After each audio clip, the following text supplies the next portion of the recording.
நம்ம natural fish கீப்பிங்கில் sponge filter ஒரு முக்கியமான ஒரு எலிமெண்ட்டு. ஸோ ஒரு ஸ்பாஞ்ச் ஃபில்டர் வந்து எப்படி ஒர்க் ஆகுது, அந்த பேசிக்ஸ் வந்து சொல்ல போகிறேன். இது வந்து நிறைய பேருக்கு தெரிஞ்சிருக்கலாம். இது தெரியாதவங்களுக்கான பேசிக்ஸ் இது வந்து நம்ம வந்து ஒரு பதிவு போட்டுடலாம். ஸோ ஸ்பாஞ்ச் ஃபில்டர் பார்த்திங்கன்னா, இங்கேருந்து காற்று வந்து மேலே போகுது. அந்த காற்று வந்து இந்த பம்ப்லேருந்து வரும், ஒரு ஏர் மோட்டர்லேருந்து வரப்போகுது.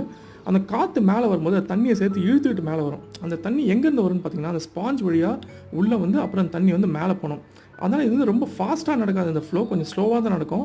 ஆனால் கண்டிப்பாக வந்து க்ளீனிங் நடக்கும். நீங்கள் பொறுமையாக இருந்தால் கண்டிப்பாக க்ளீனிங் நடக்கும். Long ரனுக்கு best.